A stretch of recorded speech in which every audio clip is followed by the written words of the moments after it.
All right, so encountering Jesus, we've been looking at various instances in which people ran into Jesus and what they discovered. And so what I've been trying to show through these series of lessons is that Christianity is not like any other religion. It is not true, at least of Christianity, that all religions boil down to the same thing, that they're fundamentally the same and only superficially different. Actually, with Christianity is fundamentally different and only superficially the same, primarily because Jesus is one who, he doesn't come and say, hey, I am man, come to help you find God. Jesus says, no, I'm God, and I've come to find you. And that is different. It's radically different. And so I really believe that this passage, as I was thinking through it and studying it, it really speaks well, which I think every passage of Scripture probably does. It really speaks well to the things that have been happening the past couple of weeks in America. So 4 things I want to learn from this passage. 3 things. Number 1, I want to see the hope that Jesus offers in the moral dilemma of blindness. There's hope in the moral dilemma of blindness. Secondly, we'll see the cause of spiritual blindness. And then thirdly, we will see the prescription for spiritual sight. And so I've called this lesson the cause of spiritual blindness, because I believe we really see that here. So in our city today, we have people at both ends of the belief spectrum. Okay. On the one hand, we have people who've been Christians their whole lives. Right? Maybe some of us are in that boat. We have a deep spiritual heritage, and we know the Bible like the back of our hand. And then we have other people who have never picked up a Bible their entire lives. And so maybe they grew up in a home in which it was assumed there was no God, or maybe they grew up in a home in which it was actually actively preached that there was no God.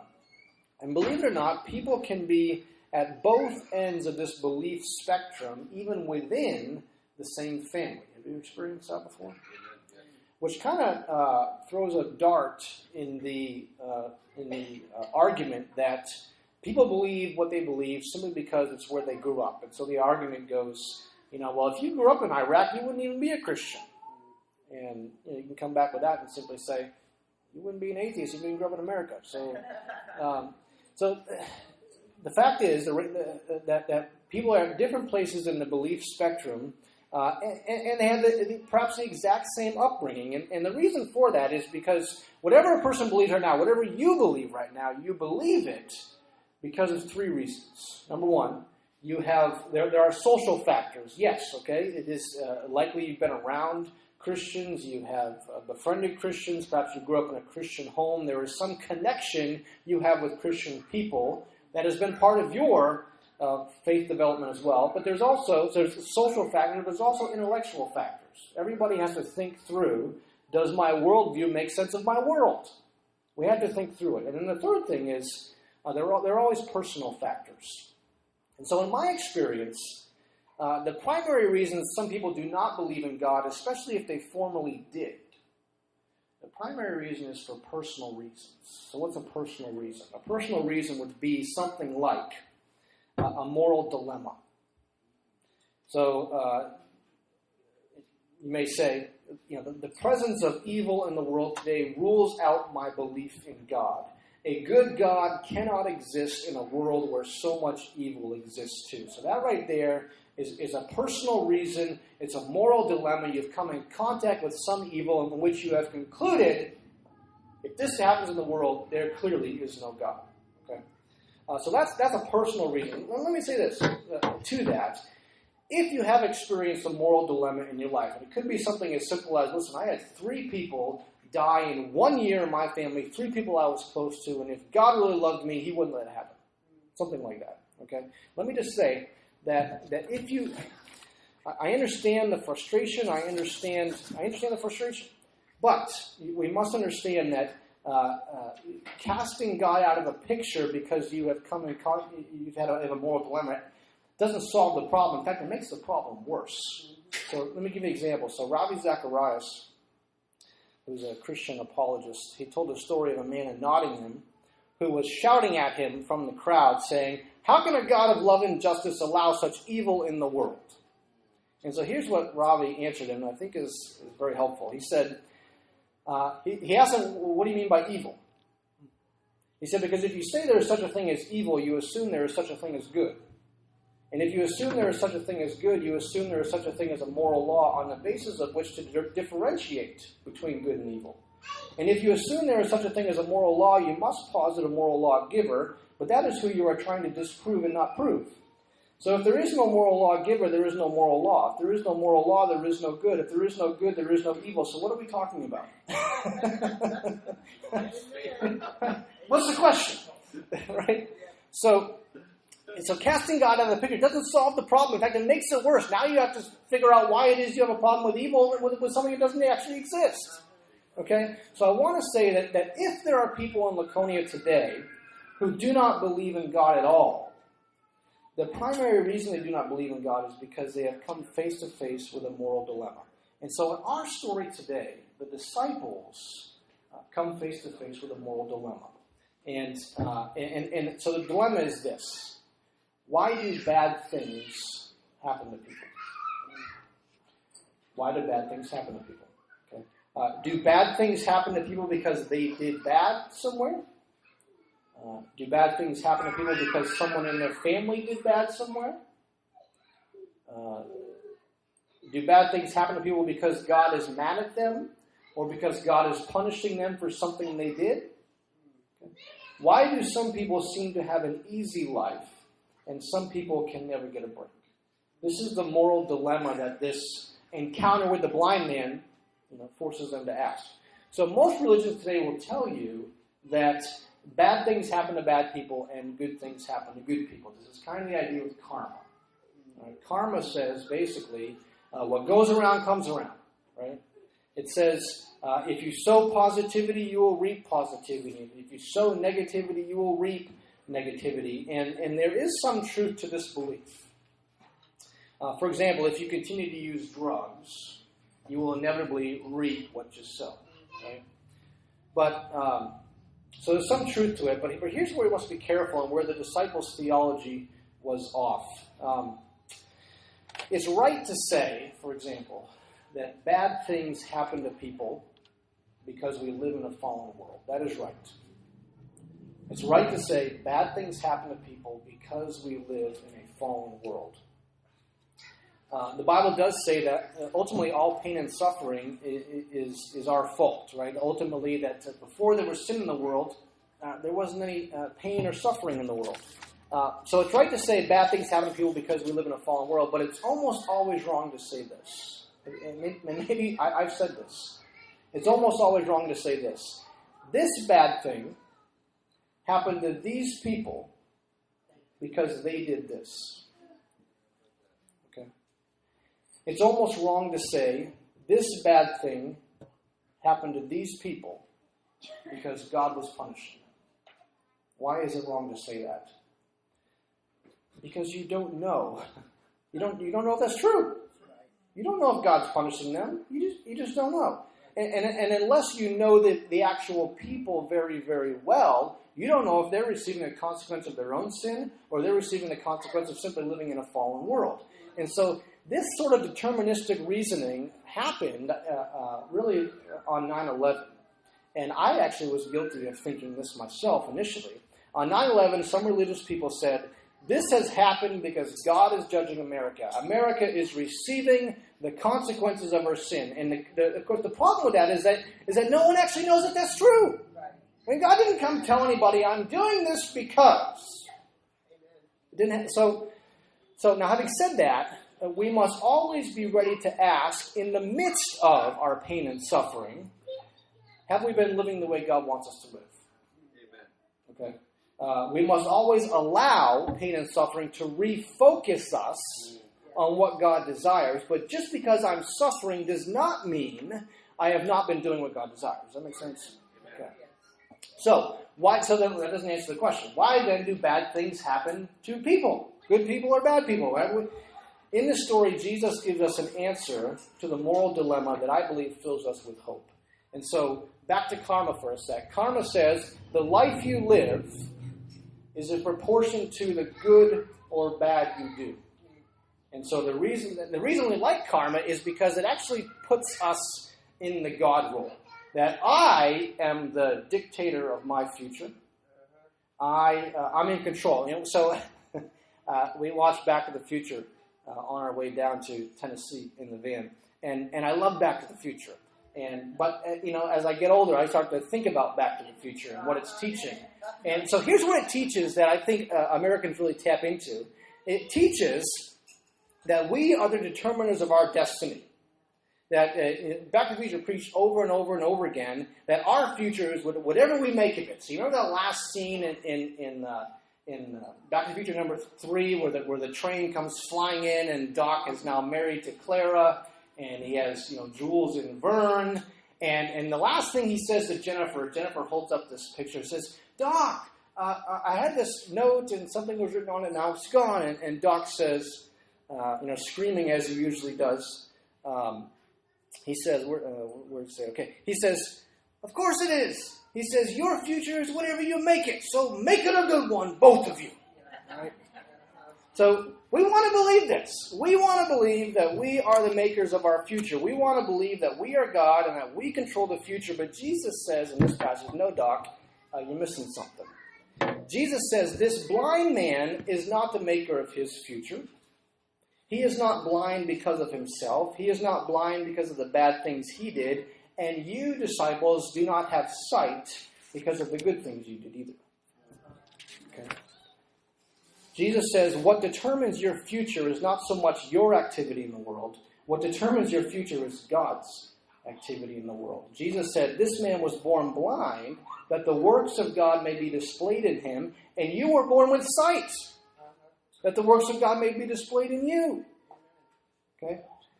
Your life and his life are not so much a result of your actions, they are a result of God's actions in the world. Now, it's not to say that our behavior does not have consequences in the world, but it is to say that your behavior is not the ultimate determinant of your well-being in life. There is more going on for each of us.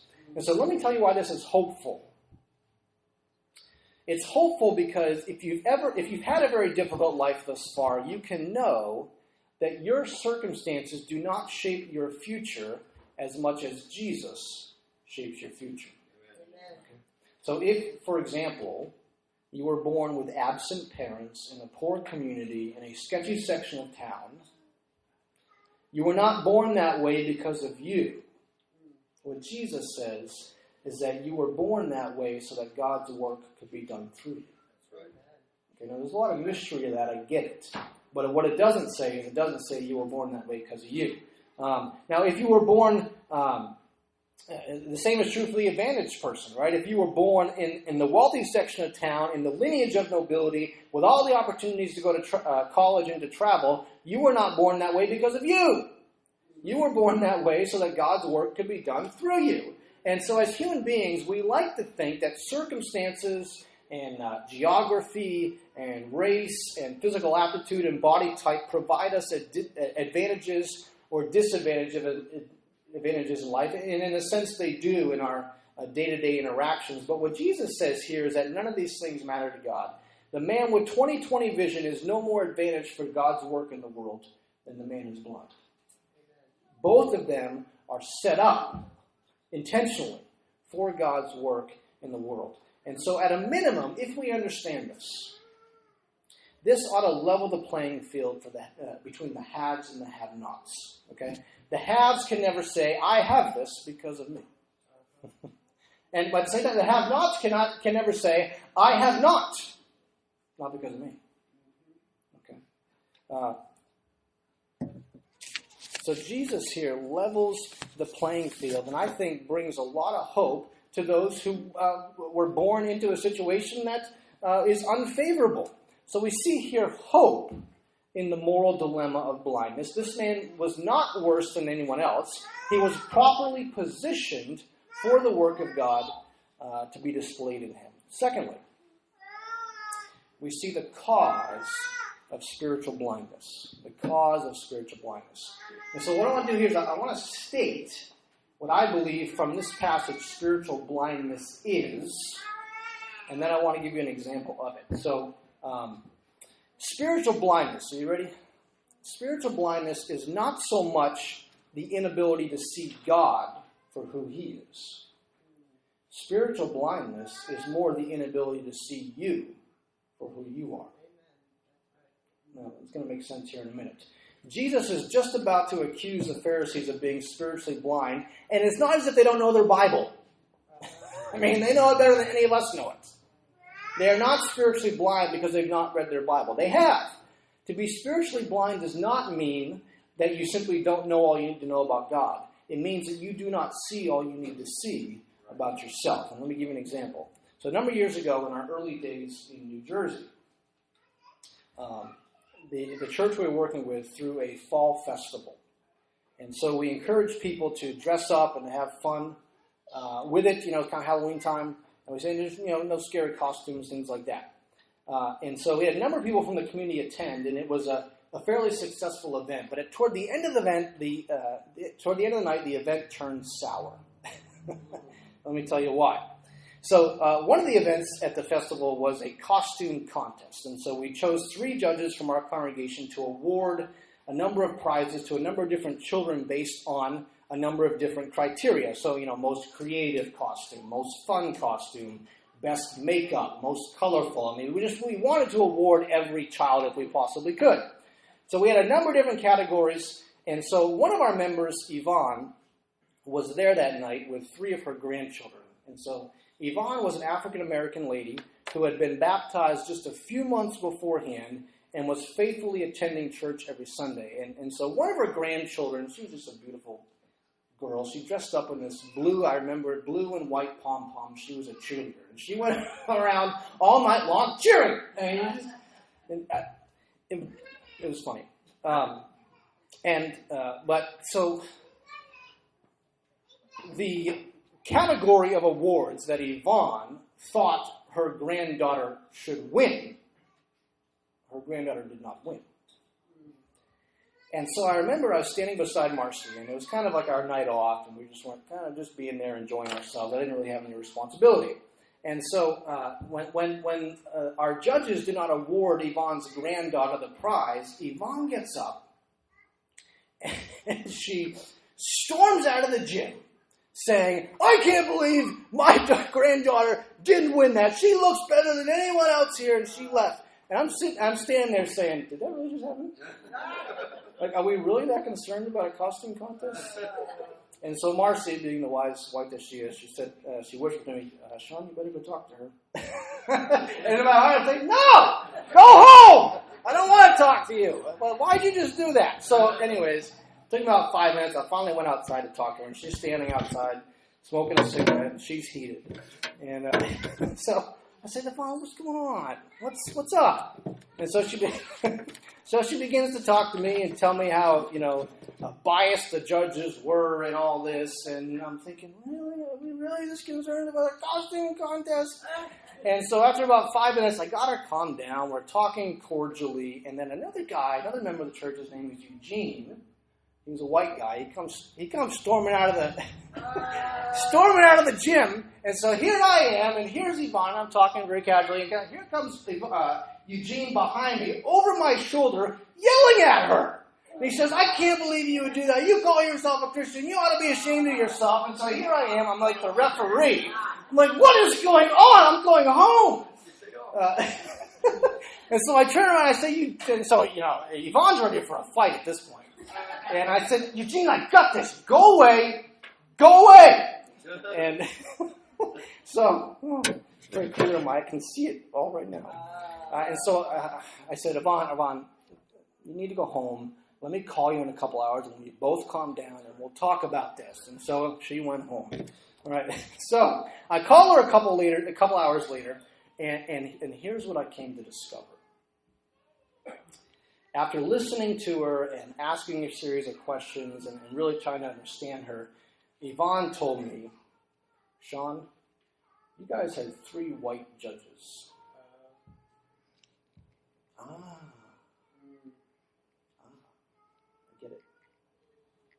get it. And I told her, I got it. And so I told her, I said, Yvonne, your behavior now makes perfect sense. Before, I just thought you were an idiot. Now your behavior makes good sense to me. But I said, I want to assure you, those judges had no prejudice. It was innocent. And so she believed me on that one. And Yvonne, so let me say this. Yvonne had a bad temper. She smoked. She was quick to jump to conclusions. She had a criminal record, and she didn't trust anyone. But one thing she was not was spiritually blind. Yvonne could see her sin quite clearly and was willing to admit when she was wrong. In fact, the next Sunday, I said, Yvonne, I don't know exactly what you should do about this, but you think about it and pray about it.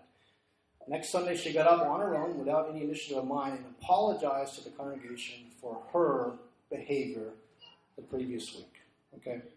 So hear me out with this here. Yvonne could see her sin quite clearly and was willing to admit it. And therefore, she was not spiritually blind. Eugene, on the other hand, had a clean life. He knew his Bible pretty well. He was married. He did not smoke. He did not drink. He did not fly off the handle usually. But in many ways, he was spiritually blind. He was able to see other people's sins more clearly than he could see his own. And I can say that because I knew Eugene well. Yvonne was guilty of judging the white judge's motives and storming off in a temper. Eugene was guilty of judging Yvonne's motives and storming off in a temper. The difference was that Yvonne could see her sin, but Eugene could not. He was blind, at least in that moment. Okay? Spiritual blindness is not so much the inability to see God for who He is. They could probably recite the same scriptures. Spiritual blindness is more the inability to see you for who you are. Okay?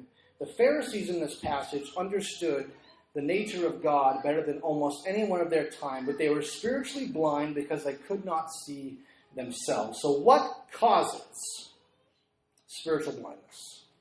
What's the cause of spiritual blindness? How can people be so learned in the Bible and yet be so spiritually blind? How does that happen? Well, spiritual blindness is most often preceded by two things we see in this passage.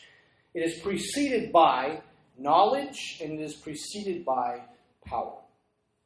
The reason this blind man was brought to the Pharisees, for example, was because they were the authorities of the day. So if something big happened in Laconia, that wasn't necessarily illegal, but something like really huge happened that like had a potential to change a bunch of things, perhaps some,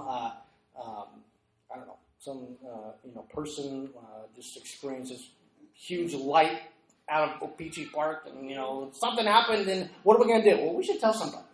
Let's call the police or something. We're going to tell somebody. So this miracle has been so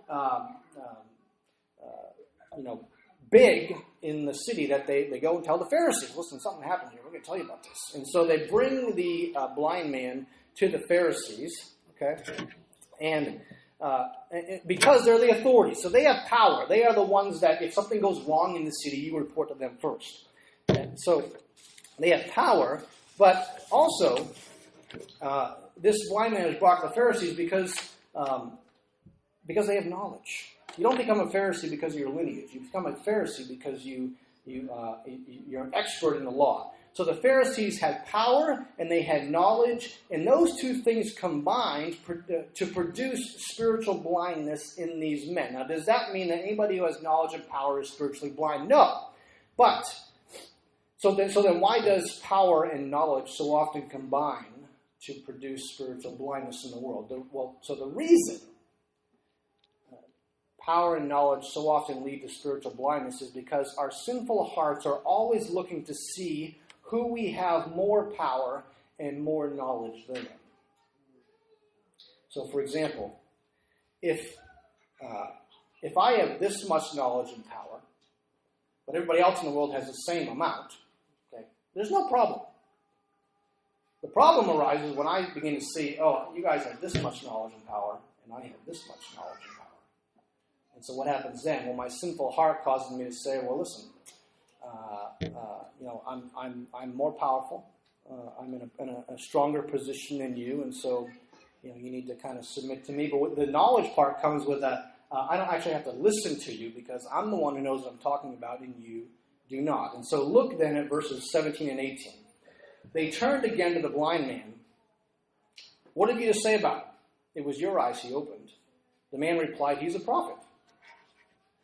They still did not believe that he had been blind and had received his sight until they sent for the man's parents. So this poor, ignorant blind man tells them what happened, and what do?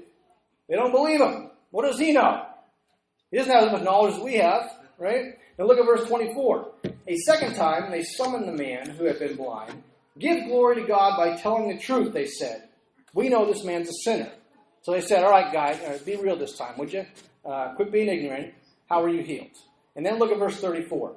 The blind man, tells them pretty strongly exactly what happened a second time. They don't believe him because he's obviously not an educated man. And then, when the blind man gets real with them, they pull out the power card. Did you get that? You were steeped in sin at birth, you peon. That's the power card right there. We have more power than you. We don't have to listen to you. Okay. You see what's happening? Knowledge combined with power had made them potently aware that they were on top. They were the right ones. They were the arrived ones. They were the spiritual guides of the land, and no blind beggar was going to tell them how to do their jobs or what to believe. This, folks, is spiritual blindness. Spiritual blindness, spiritually blind people will see what's wrong in the worst of people. They'll see what's wrong with the best of people. And they even find something wrong with Jesus. And that's the epitome of pride. You see verse 24? Give glory to God by telling the truth, you blind beggar. We know this man's a sinner. Did you just accuse Jesus of being a sinner? Like, seriously? That is the epitome of pride and arrogance and spiritual blindness. Spiritual blindness is not the inability to see God so much as it's the inability to see yourself. Okay? And it's my estimation that both of our political parties today have become so confident in their knowledge of how the world ought to work that both are blind. Okay. When Judgment Day comes, none of us get to stand before Jesus and say, the reason that world is so messed up is because of those people. No, we're going to have to take account for our own behavior in this sinful world. And unless we're willing to do that, unless we're willing to see our own sin in this mess, we are blind. You can't even see the right direction to go if you don't see your own sin. Okay. So we see, number one, hope in the moral dilemma of blindness. He's not blind because he's sinful, and you're not well because you're not. Okay. Secondly, we see the cause of spiritual blindness. It's knowledge and power combined with our selfish hearts to blind us. And then lastly, and we'll close with this, we see the prescription for spiritual sight. Prescription for spiritual sight. So if Laconia is ever going to be a place where the captive are free, where children are nurtured in loving homes, where Jesus is again exalted as the only higher power both in our personal lives and in our work lives, it will happen. If that ever happens, it will happen in part through the agency of a once spiritually blind people. And so ironically, the Bible says that only people who know they are blind can see where to go. That's an oxymoron if I ever heard one. So what is the biblical prescription for spiritual sight? If I don't have spiritual sight, how do I get it? Well, three things I think we see in this passage. Number one, I must become aware of my spiritual blindness. I must become aware of my present spiritual blindness. So the healing of this man who was born blind would not have been a big deal to this blind man if all along he believed he could see anyway. So he would have said, hey, Jesus, thanks for the sight, but I never really wanted it because I thought I always had it. Okay? It's sort of like growing up without cell phones, for those of us who did. Growing up without cell phones, We didn't know growing up with cell phones was an option. Growing up with cell phones was an option, so we didn't miss it. Okay? If the blind man didn't know he was missing out on sight, it wouldn't have been a big deal for Jesus to give him it. If you don't see that you are spiritually blind, then Jesus' offer of spiritual sight is not a big deal to you. Okay? And so here's a challenge in our modern culture today.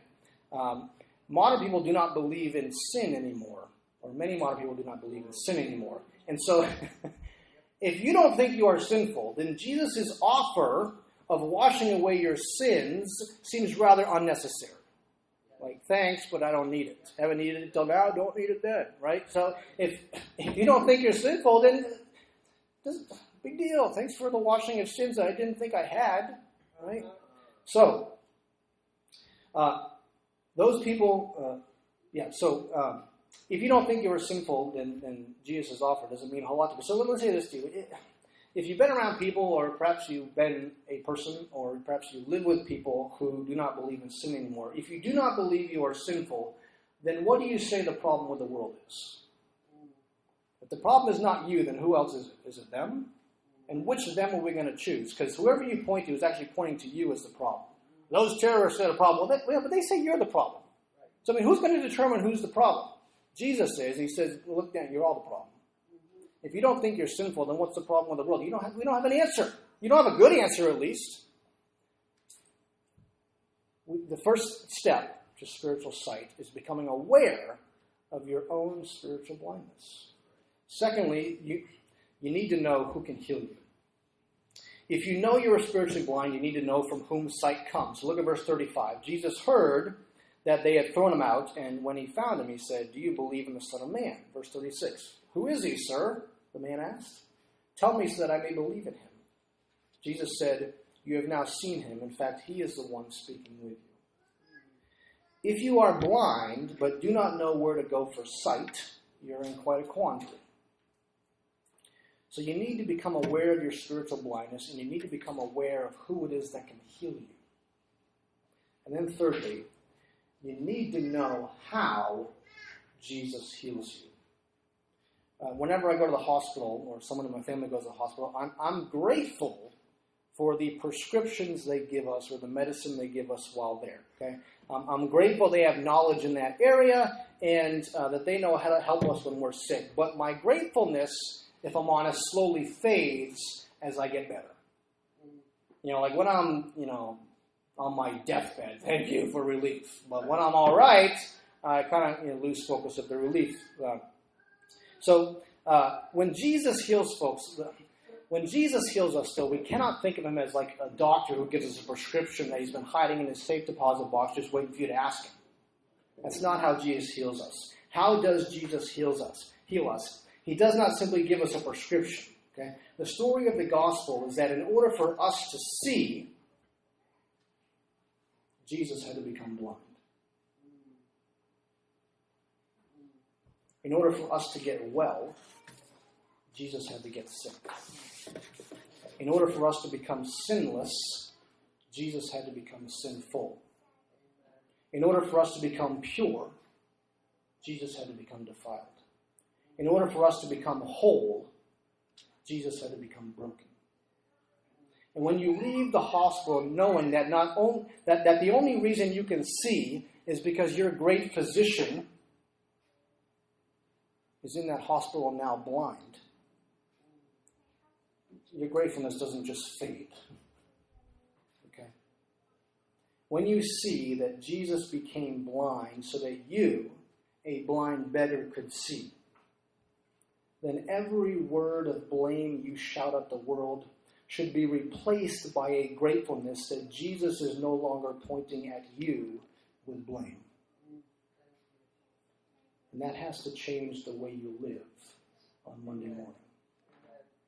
So what is the answer to our chaos in the world?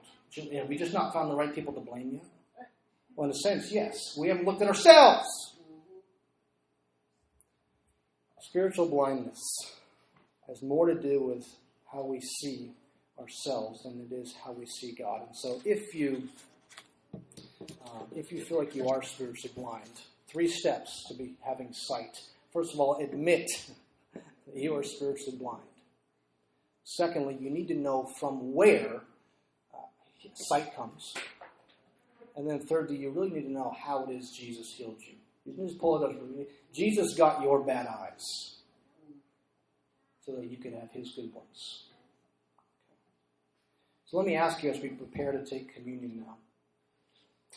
Do you see that you are spiritually blind without Jesus?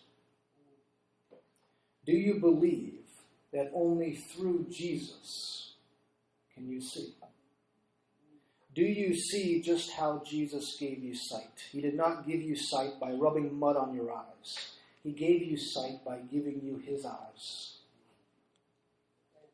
Do you see this? Do you see that no other God loves you enough to do this for you? And this, I believe, is the bigger picture lesson of the blind man. So we're going to take communion right now, and it's our weekly time to remember whose eyes we are seeing through now. So we take the bread, which represents his body, broken for us, and we dip it in the juice, which represents his blood, spilled for us. And we commune with him and with each other in this weekly ceremony of communion. And so if there's something you feel like you need to do in response to this lesson, if there's some help you feel like you need, this can be a time for you to come and talk to me as well. So let's stand if you're able. Let's pray, and then we'll take communion together.